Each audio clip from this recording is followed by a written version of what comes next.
이 1년 주제가 웃으며 함께 가는 교회입니다. 그래서 항상 웃으시면서 가시면 좋겠습니다. 여러분의 감정을 항상 웃는 감정으로 여러분들이 항상 만드신다면 여러분의 삶은 더욱더 즐겁고 좋을 것입니다. 여러분의 삶이 즐거울 뿐만 아니라 여러분 감정을 늘 웃는 감정으로 여러분들을 가지고 계신다면 참 건강에도 좋다고 합니다. 그렇기 때문에 여러분들이 이 감정을 항상 아름다운 감정으로 만드는 건 중요합니다. 예를 든다면 놀라거나 불만스럽다거나 또 초조하고 짜증나고 또 화를 낸다면 그런 감정은 교감신경을 예민하게 해서 심장을 상하게 한답니다. 여러분들 혹시 내가 심장병으로 좀 죽고 싶다 이러신 분들은 화를 자주 내시면 됩니다. 간단합니다. 화를 자주 내시면 여러분 심장이 계속적으로 나빠집니다. 그러니까 여러분들 조심하시기 바랍니다. 그리고 심장을 좀 건강해서 여러분들 온 몸이 피순환이 잘 될 수 있도록 하시려면 좋은 감정을 가지시길 바랍니다. 반면에 여러분들이 사람을 용서하고 또 편안하고 모든 걸 다 포용하고 또 즐거운 감정을 가지면 굉장히 좋은 건강을 유지할 수 있다고 합니다. 거기는 여러분들이 만약에 그렇게 쭉 그렇게 하면 이 교감신경이 여러 활력 있게 잘 진행이 돼서 심장병을 예방해주고 또 암도 예방해줄 뿐만 아니라 암도 치료까지 해준답니다. 그래서 요즘에 웃음 치료라는 걸 제가 계속 소개해드렸는데 웃음 치료 하신 분들이 이 웃음 치료를 통해서 암을 치료받는 그런 사람들이 참 많이 있습니다. 웃는다는 게 얼마나 좋습니까? 돈 안 들이고 할 수 있는 겁니다. 여러분들 이 돈 안 들이고 웃으면 여러분들에게 좋은 건강을 유지할 수 있으니까 약 드시기 전에 먼저 웃으시면서 건강하시기 바랍니다. 저는 시골에서 자라서인지 시골에서 자라는 게 참 좋다고 생각합니다. 특히 아이들은 더 그런 것 같아요. 어른 돼서는 이제 뭐 감정도 다 굳어지고 또 인성도 다 이제 형성이 됐기 때문에 우리들이 시골에서 자라나 도시에 자라나 도시에 사나 그 관계없지만 아이들만큼은 저는 참 시골에서 자라게 하는 게 좋다고 생각합니다. 그런 면에서 한국 서울보다는 이 시드니가 약간 시골스럽기 때문에 좋습니다. 이 자연에 묻혀 있는 그런 기분, 또 나무도 많고 이렇게 공기도 좋고 이런 곳에서 사신다면 더 좋죠. 바다가 있다면 더 좋겠죠. 바다가 있으면 그 바다를 보고 얼마나 마음이 넓어지겠습니까? 그래서 우리나라 대통령 중에 초창기에는 민주화로 유명했던 김영삼 대통령이나 김대중 대통령이 어디 출신인 줄 아세요? 섬 출신입니다. 그 조그만 옛날에는 얼마나 섬이 힘들었습니까? 그런 데서 대통령이 나오리라고는 누가 감히 생각을 못합니다. 그런데도 불구하고 그런 곳에서 대통령이 나왔다는 것은 그들이 어렸을 때부터 그 바다를 보면서 자연 속에서 그들의 인성을 잘 가꿨고 그들의 감정과 그들의 정서를 잘 안착을 시켰기 때문에 그 험난한 그 정치 세계에서도 살아남으면서 다 그들을 어떻게 하면 포용하면서도 다 그들이 끝까지 이 정치에서 대통령까지 할 수 있는 그런 분들이 되었습니다. 그래서 이 시골에서 살아면은 말이죠. 얼마나 좋은지 몰라요. 저도 시골의 추억을 생각하면 지금도 아주 좋습니다. 푸른 잔디에 누워서 말이죠. 파란 하늘에 떠가는 그 뭉게구름을 쫙 바라보고 있으면 그 마음도 그 구름처럼 쫙 흘러가죠.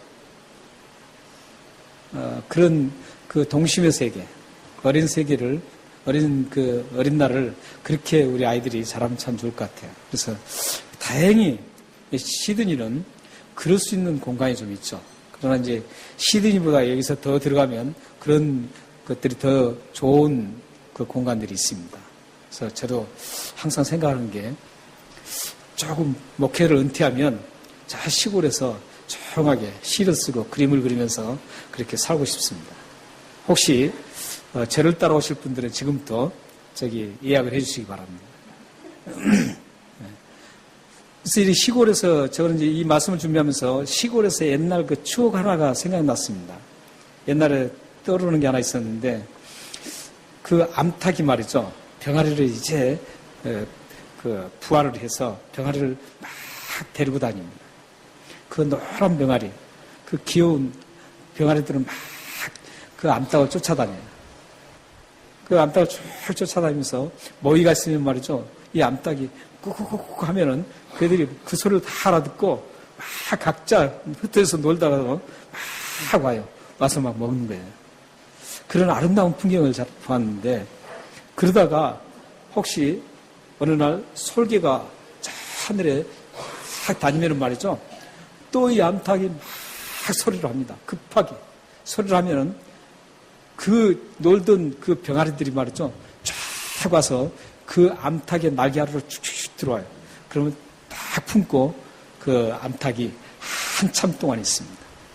그리고 설기가 지나간 다음에 다시 병아리들이 쫙 나와서 자유롭게 노는 것을 처음 보았습니다.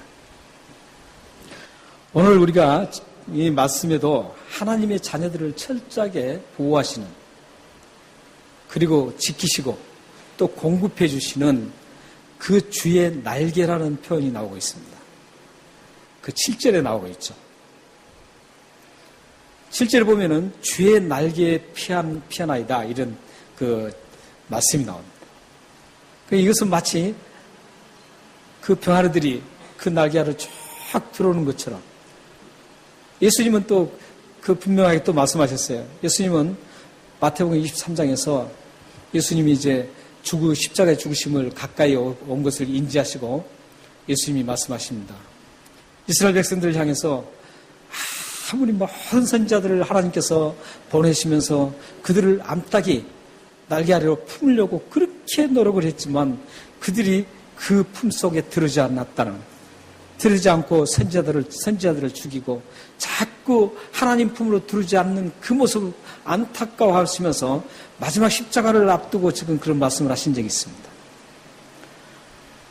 우리도 지금 여전히 하나님은 지금도 우리의 모두를 하나님의 그 따뜻한 날개로 지금 계속적으로 품어 들어오기를 원합니다. 우리가 힘들고 괴로울 때, 여러분들이 아플 때, 슬픔에 젖었을 때, 눈물을 흘리지 않을 수 없을 때, 어떤 문제로 인해서 지치고 쓰러질 지경에 있을 때, 그때 계속적으로 하나님은 넓은 품을 지금 버리시고 여러분들이 다 들어오시기를 원하고 계세요. 여러분들은 이 하나님을 생각하면서 오늘 말씀을 함께 나누기를 원합니다. 오늘 말씀에 보면은 이 말씀은 누가 썼습니까? 36장은 누가 썼어요? 그 타이틀에 있죠? 여호와의 종 다윗의 시 이렇게 되어 있습니다. 여기서 표현을 보면 다윗의 시라고만 돼 있지 않고 어떻게 있습니까? 여호와의 종 이렇게 지금 하고 있습니다. 사실 원어에는 여호와의 종이라고 돼 있지 않고 여호와의 사람 이렇게 돼 있습니다. 하나님의 사람 이렇게 돼 있어요. 그러니까 다윗이 얼마만큼 하나님의 사람이었는지를 표현해 준 겁니다. 지금 하나님의 사람의 자격으로 하나님이 인정받을 수 있는 인정받을 만큼 하나님의 뜻대로 살아갔던 그 다윗이 썼다라고 지금 시를 표현하고 있습니다. 이렇게 이 시를 쓴 다윗이 지금 오늘 말씀에는 어떤 말씀 쓰고 있냐면 자기의 경험담을 지금 쓰고 있는 거예요. 그 험악한 세월, 생명이 지금 그 불꽃, 그 거센 그 바람 앞에 서 있는 그 촛불처럼 지금 언제 그 생명이 꺼져갈 줄 모르는 그런 상황에서도 단 한 번도 그 촛불이 꺼지지 않도록 거센 폭풍이 불어와도 꺼지지 않도록 하나님께서 철저하게 지키셨던 다윗의 생명을 지키셨던 그 하나님을 생각하면서 이 시를 쓴 겁니다. 하나님의 철저하게 보호해 주시고 인도해 주시고 또한 순간순간 자기를 모든 것을 살아가실 수 있도록 빠져나갈 수 있도록 가이드해 주신 분, 또 모든 것을 공급해 주신 그 하나님을 지금 생각하면서 썼습니다. 그러므로 오늘 우리가 나누는 이 말씀에서도 하나님의 보호하심과 하나님의 우리들에게 공급해 주시는 그 무한한 은혜를 우리도 함께 맛볼 수가 있습니다. 그 은혜는 지금도 여러분들에게 계속적으로 나오고 있어요. 우리가 느끼지 못할 뿐입니다. 여러분이 느끼지 못해서 그렇지 지금도 하나님의 백성이라면, 여러분이 만약에 하나님의 사람이라면 다윗에게 주셨던 그 공급하심이 지금 여러분에게도 여전히 함께 하고 있다는 사실입니다.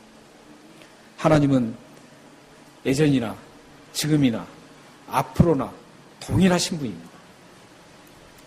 그 동일하신 분이 여러분들 지금도 여전히 모든 걸 공급해 주시고 있습니다. 6절 전반절을 거기를 보면, 그러면 공급해 주시니 하나님이 어떠신 분인가? 6절 전반 부분을 지금 그 다윗은 통해서 하나님이 이렇게 우리를 모든 걸 보여주시고 책임지시고 공급해 주시는 그 하나님이 어떠신 분인가를 지금 6절 전반 부분에서 말씀하고 있습니다. 한번 읽어볼까요? 6절을 전체를 한번 읽어보겠습니다. 자, 시작. 주의 은은 하나님의 산들과 같고 주의 심판은 큰 바다와 같으니이다. 여호와의 주는 사람과 짐승을 구하여 주시나이다. 여기서 이제 여호와의 주는 사람과 짐승을 구하여 주시나이다. 이 부분 말고 그 앞전 부분. 이게 하나님은 어떠신 분인가? 이런 거예요. 우리를 보호하시고 우리에게 모든 걸 공급해 주시는 그 하나님, 그 좋으신 하나님이 어떠신 분인가를 지금 여기서 지금 하고 있습니다. 어떠신 분이에요? 주의 은은 산들과 같다. 그리고 주의 심판은 큰 바다와 같다. 이렇게 말씀하고 있습니다. 이게 어떤 말일까요? 여기서 지금 하나님 주의 의가 하나님 같다라는 뜻은 산은 변하지 않는다라는 유대인들은 그 사고방식에는 산은 절대 변함이 없는다고 생각했습니다. 다른 건 다 변할지라도 산의 그 자체 산은 변함이 없고 꿋꿋하게 서 있다라고 생각했습니다. 그래서 주의 산은 이런 뜻은 하나님은 어떤 의지라 하나님이 하시고자 하는 모든 것에 절대로 변함이 없다는 거예요. 다시 말씀드리면 여러분들에게 구원을 주시겠다고 약속하시면 그 구원이 변하지 않는다라는 거예요. 여러분들에게 하나님의 그 지키시고 보여주시겠다 이런 약속을 하셨다면 절대 변함이 없다라는 거예요. 하나님은 그러신 분이에요. 지금 다윗은 이렇게 지금 하나님을 소개하고 있어요. 변함없는 하나님을 소개하고 있어요. 또 한번 보세요. 그렇다면 바다와 같다는 것은 어떨까요? 큰 바다. 큰 바다가 어디입니까? 우리들이 경험하는 태평양입니다. 전 지구에서 가장 큰 바다가 태평양이죠. 여러분들은 큰 축복인 줄 아세요. 지구에서 가장 큰 바다를 항상 보고 있다는 거예요. 뒤에 앞바다가 태평양입니다. 이런 바다를 보고 있다는 것을 하나님 앞에 감사해야 돼요. 바다를 보면서도 아 그래 이러면 안 돼요.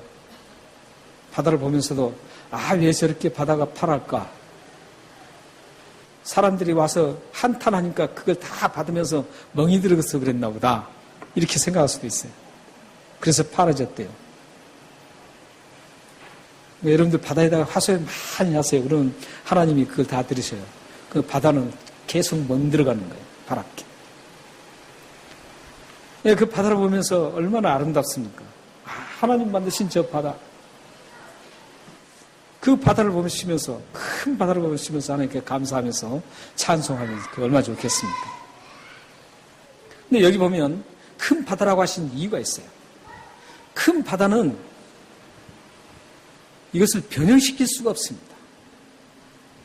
그리고 누구도 억제시킬 수가 없어요. 바다를, 그 큰 바다 속에 일어나는 그 소용돌이, 그 물줄기, 이걸 감히 누가 그걸 억제할 수 있겠어요? 아무도 억제 못합니다.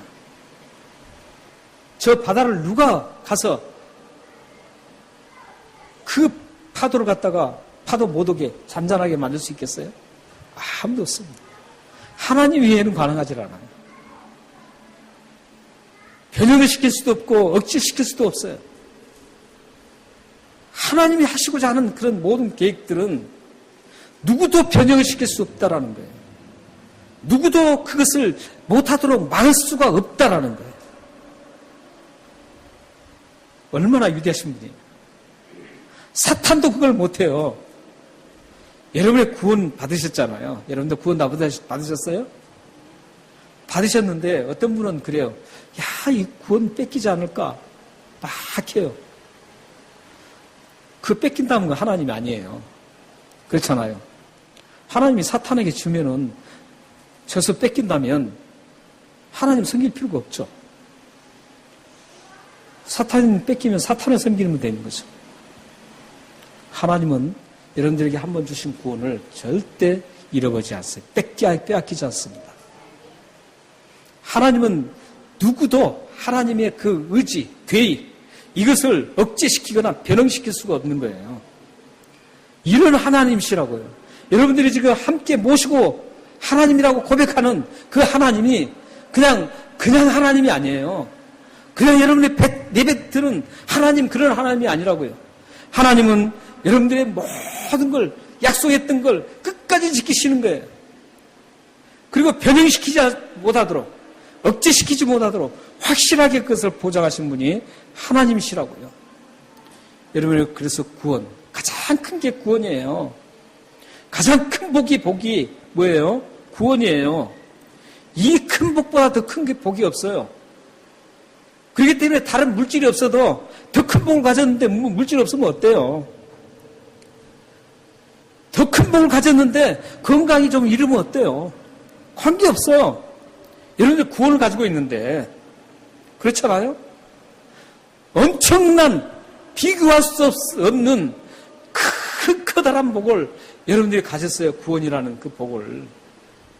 이 복을 가지면 다른 것은 다 하찮은 거예요. 다 하찮은 거예요. 비교할 수 없어요. 그러니까 다른 건 없어도 좀 부족해도 그 관계없이 기쁘게 살아갈 수 있는 거예요. 이런 하나님이시라고요. 지금 다윗은 이런 하나님을 소개하고 있습니다. 이 하나님은 다윗이 직접 경험했던 하나님이에요. 그 다윗이 이제 어떻게 합니까? 이런 하나님을 소개한 다음에 동물들과 사람들을 보호해 구원해 주신다고 말씀하고 있습니다. 그러니까 이런 엄청나신 분이 사람 우리만 보호해 주시는 게 아니라 동물들까지도 다 보호해 주신다고 그래요. 왜 여기서 식물도 보호할 수 있잖아요. 식물도 보호해야 되고 보호할 게 많은데 왜 여기서 동물과 사람만 얘기했을까요? 지금 다윗은 하나님께서 보여준 그 영역을 생각하면서 어떤 걸 생각했냐면 노아 홍수를 생각했었습니다. 창세기 6장에서 9장까지 노아 홍수의 사건이 쭉 나옵니다. 창세기 6장에서부터 9장까지 노아 홍수 사건이 나오는데 거기에 어떻게 합니까? 세상에 죄악이 관영했다고 그래요. 관영했다는 것은 병을 얘기하면은 병에 물을 다 부었어야지 더 부을 수 없다 이런 뜻이에요. 이제 죄가 세상에 더 찰 수 있는 곳이 없었다는 거예요. 그렇기 때문에 심판을 할 수밖에 없는 거예요. 하나님께서 그래서 심판하시는 이유가 분명하게 창세기 6장에 나와요. 죄악의 관영에서 다 차서 심판하셨다는 거예요. 그래서 차서 심판을 하시는 거예요. 하셨는데 심판을 메시지를 계속 전하죠. 이제 노아를 선택했습니다. 선택해서 노아를 통해서 이제 회개를 하도록 하나님이 심판하실 테니까 다 회개하고 돌아오라고 심판을 합니다. 신약 성경에는 노아가 몇 년 동안 부르짖었다 그러냐면 120년 동안 부르짖었다 그럽니다. 전도를 했다는 거예요. 그런데도 사람들은 그걸 믿질 않아요. 왜냐하면 죄로 다 물들어 있었기 때문에 듣지를 않는 거예요. 끝내는 이제 심판 마지막 때까지도 그 노아 방주로 들으라고 해도 들으지 않습니다. 노아 방주는 누구만 들어갔어요? 노아 가족 몇 명이었습니까? 8명. 우리 창세기 커피브레이크 그 했잖아요. 노아 가족 8식구. 그리고 뭐가 들어갔어요? 나무가 들어갔나요? 동물들이 들어갔습니다. 지금 다윗은 그 생각을 했습니다. 하나님의 보호하심을 다른 영역도 다 있지만 그때 확실하게 보호해 주셨던 그 하나님, 노아 방주 안에서 보호받았던 그 동물들과 사람, 8명의 사람을 생각하는 거예요. 그러니까 여러분들의 하나님은 하나님의 부르심을 받은 사람들은 확실하게 하나님께 보호하신다는 거예요. 여기 말씀 보시면 그 뒤에 말씀을 한번 보세요. 실질 말씀에 보시면 여기 하나님이여 주의 인자심이 어찌 그리 보배로우신지요 사람들이 주의 날개 그늘 아래 피하나이다. 이 부분에 사람들은 어떤 사람이냐면 노아 방주에 들어갔던 8명과 같은 하나님의 부르심에 응답했던 사람들을 얘기하는 거예요. 모든 사람을 의미하잖아요. 하나님께서 예수 믿으면 구원받는다. 예수 그리스도의 십자가의 죽으심을 믿고 예수 그리스도가 여러분들의 모든 죄를 용서해 줄 것을 믿고 믿으면 구원받는다라는 그 말씀을 믿고 따르는 사람들. 노아 홍수 때는 노아 가족처럼 하나님이 심판하실 테니까 배를 준비하라. 방주를 준비하라. 그래서 그 안에 들어가라. 그러면은 살 것이라는 그것을 믿고 그걸 준비하고 들어갔던 사람들. 쨍쨍한 날에도 그걸 믿고 들어갔던 사람들. 8명. 그 사람들이 그 사람들을 의미합니다. 그러니까 하나님의 부름에 응답하는 사람들, 순종하는 사람들, 반응하는 사람들, 이런 사람들을 지금 가르치는 거예요. 그런 사람들이 어떻게 돼요? 주의 날개 아래 피한다는 겁니다. 주의 날개에 피하는 사람들이 다 피하지 않습니다. 다 피하잖아. 지금 이 시대에도 말이죠. 피하라 그래도 안 피해요. 그런데 놀라운 것은 우리 삶 속에서도 주의 날개 아래 피할 것들이 많아요. 우리 구원은 물론이고 우리 삶을 살아가면서도 주의 날개 아래 피할 것들이 참 많아요. 어떤 것들이 있나? 여러분들 힘들 때가 있잖아요. 어떤 분들은 또 그 문제가 좀 해결돼야 되는데 해결이 안 돼요. 그럼 그 굉장히 힘들거든요. 힘들어요. 골치 아픈 거예요. 그 문제가 좀 풀려야만 내가 뭔가 한 걸음 나갈 수 있고 뭔가 이렇게 돼야 될 텐데 그게 안 될 때가 있어요. 그럴 때 여러분은 어떻게 하나요? 주의 날개 아래 피하는 게 아니라 내 생각으로 인간의 방법을 그것으로 피할 때가 참 많아요. 사람의 생각으로 피해. 하나님 앞에 피하셔야 돼요. 하나님 앞에 피하면 하나님께서 피할 길을 주시는 거예요. 이게 성경적인 사고방식이에요. 하나님 앞에 피하면 하나님께서 피할 길을 주신다고 성경은 누누이 강조하고 있어요. 피하면 하나님께서 피할 길을 주셔요. 만날 사람은 만나게 해주시는 거예요. 그럼 거기서 이제 인간이 해야 될 본분들을 해나가는 거예요. 그러니까 선과 후를 구분을 못해요. 하나님이 먼저 딱 해주시고 그 다음에 길을 제시해주면 그 길을 따라가면서 자기가 해야 될 본분을 잘 해나가는 거예요. 이게 우리 성경적인 사고방식입니다. 세상적인 사고방식은 좀 틀리죠. 여러분들이 힘들고 지칠 때 먼저 피하십시오. 주의 날개 아래로 피하시기 바랍니다. 이렇게 우리를 보호하신 그 하나님, 이 날개 아래 피하는 여러분들이 되시길 바랍니다. 사실 여기에서 날개 아래 8절에 나오는 이 날개 아래는 8절에 나오는 주의 집하고 똑같은 개념입니다. 8절 한번 보시기 바랍니다. 8절 보시면 그들이 주의 집에 있는 살진 것으로 풍족할 것이라 주께서 주의 복락 그의 강물을 마시게 하셨다.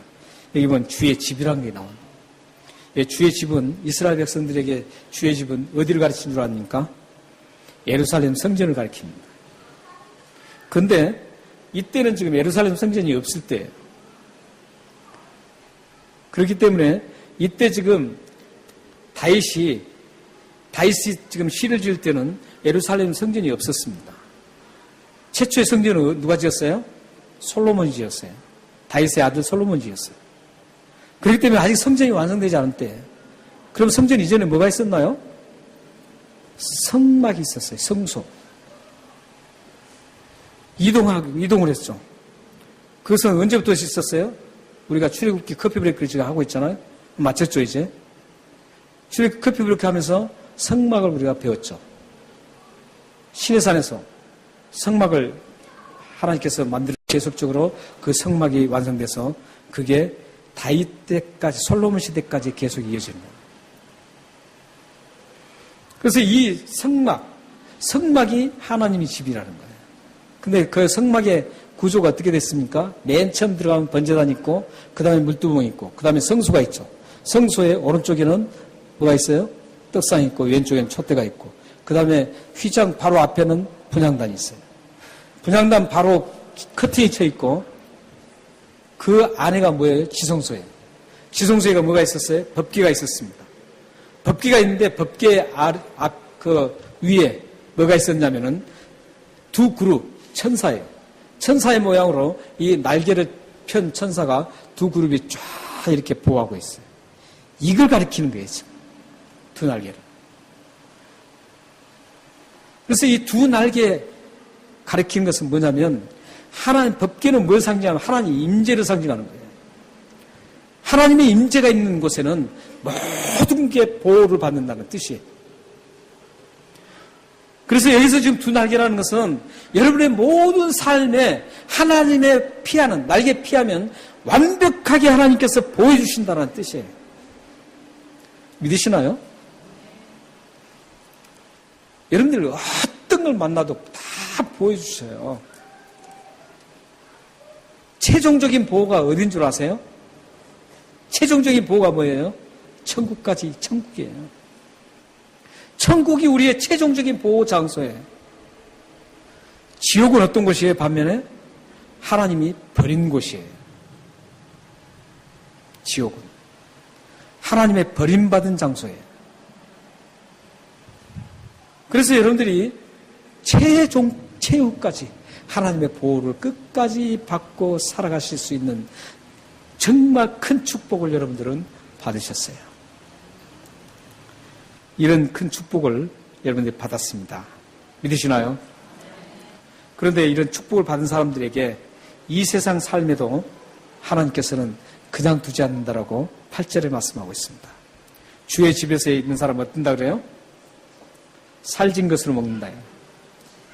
가장 최상의 것으로 주신다는 뜻입니다. 그리고 여기 복락이라고 그랬는데 영어에는 딜라이트로 되어 있습니다. 즐거움, 기쁨. 근데 이 기쁨도 그냥 joy 그런 게 아니에요. 딜라이트예요. 딜라이트는 최고의 기쁨을 얘기할 때 쓰는 영어 단어예요. 그리고 뭐냐면 여기서 말씀하는 것은 우리에게 좋은 것을 이 세상 살아갈 때도 공급해 주신다는 거예요. 공급해 주세요. 그래서 그 공급해 주는 것을 누리며 살 수 있다는 거예요. 그리고 뿐만 아니라 그 누리면서 우리에게 최고의 기쁨을 우리에게 항상 공급해 주신다는 거예요. 문법적으로는 이게 미완료인데 히브리 문법적으로 미완료로 되어 있어요. 이 미완료는 어떤 거냐면 그냥 한 번 하고 끝나는 게 아니라 내 생애가 끝날 때까지 계속 이어지는 걸 얘기하는 겁니다. 그러니까 여러분 생애가 끝날 때까지 계속적으로 하나님은 좋은 것들을 여러분들에게 가장 알맞은 좋은 것들을 계속 공급해 주시는 분이에요. 그리고 여러분들에게 가장 큰 기쁨을 항상 주시는 분이 하나님이세요. 이 하나님이 여러분들과 지금 함께 계십니다. 여러분들은 그 주님으로부터 그런 것들을 누리고 여러분들은 누리고 사는 것입니다. 여기서 우리는 잠시 소유격 주의라는 그 단어를 한번 눈여겨볼 필요가 있어요. 오늘 6절부터 한번 보세요. 소유격인 주의 그리고 은은 이런 주님의 이런 뜻이죠. 그리고 6절에 또 주님의 심판. 그리고 7절에도 보면 주님의 인자하심. 그리고 주님의 날개 아래. 8절에도 주님의 지배. 또 주님의 복락의 간물. 이렇게 지금 나오고 있습니다. 그리고 9절에도 주님의 빛 아래서. 불과 몇 절 한 곳에 계속적으로 주님의 면목, 주님의 면목. 이렇게 계속 나오고 있어요. 이게 바로 우리가 주님으로부터 누리는 것들입니다. 이건 어떤 뜻이냐면 주님 없이는 받을 수 없다라는 것들이에요. 세상이 이런 것들을 줄 수가 없다라는 거예요. 어디로부터 이걸 받을 수 없다라는 거예요. 오직 주님으로부터만 받아서 누릴 수 있는 것이라는 그런 뜻이에요. 그래서 9절에 생명의 원천은 주님이라고 그래서 말씀하는 겁니다. 사랑하는 성도 여러분, 여러분들이 지금 주님으로부터 누리는 것들이 굉장히 많아요. 매 순간 하루하루 살아갈 때마다 주님이 여러분들에게 공급해 주시는 것들이 굉장히 많습니다. 여러분들 숨 쉬는 산소도 누가 공급한 줄 아세요? 주님이 공급하시는 거예요. 여러분들 먹고 사는 거, 먹는 것도 누가 공급한 걸 아세요? 여러분들이 힘써서 일해서 먹죠. 근본적으로 그것은 주시는 분은 하나님이세요. 하나님이 다 공급해 주시는 거예요. 여러분들 기쁨, 여러분들 정말 큰 기쁨을 누리고 싶다면 어떻게 해야 될까요? 하나님이 주시는 것 주셔야 된다고 그래 여러분 믿으셔야 돼요. 그러면 하나님께서 여러분들에게 엄청난 축복을 주실 것입니다. 여러분들 순간순간 살아가면서 이런 공급해 주시는 하나님을 그 공급해 주셔서 여러분들 누리고 있다는 것을 체킹해 하셔야 돼요. 체킹하고 사셔야 돼요. 그냥 내 오늘 하루 살았어. 오늘 그냥 잘 넘어갔어. 이렇게 사는 게 우리 그리스도인의 삶이 아니에요. 하루하루 살아가면서 적어도 저녁에 잠들기 전에 한 번 정도는 하나님 오늘 나에게 많은 것들 생각 안 할지라도 하나님 나에게 주신 게 뭐지? 그래, 오늘은 이걸 나에게 공급해 주셨구나. 참 감사합니다, 하나님.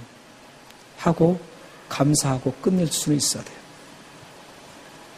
만약에 이런 의식이 없으면 하나님 앞에 감사가 없어요. 감사가 없는 분의 특징이 뭔지 아세요? 불만이에요. 왜 불만합니까? 하나님이 공급해 주신 것, 하나님이 하시는 일들을 모르기 때문에 불만하는 거예요.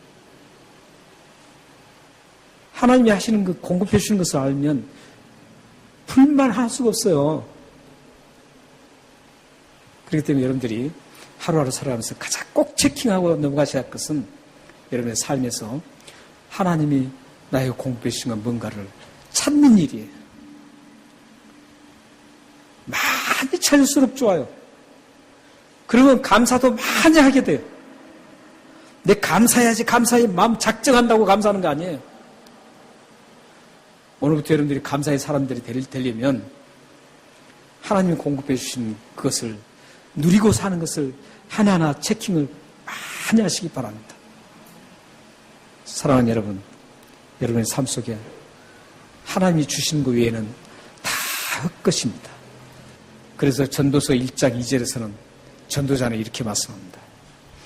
헛되고 헛되며 헛되니 모든 것이 헛되도다.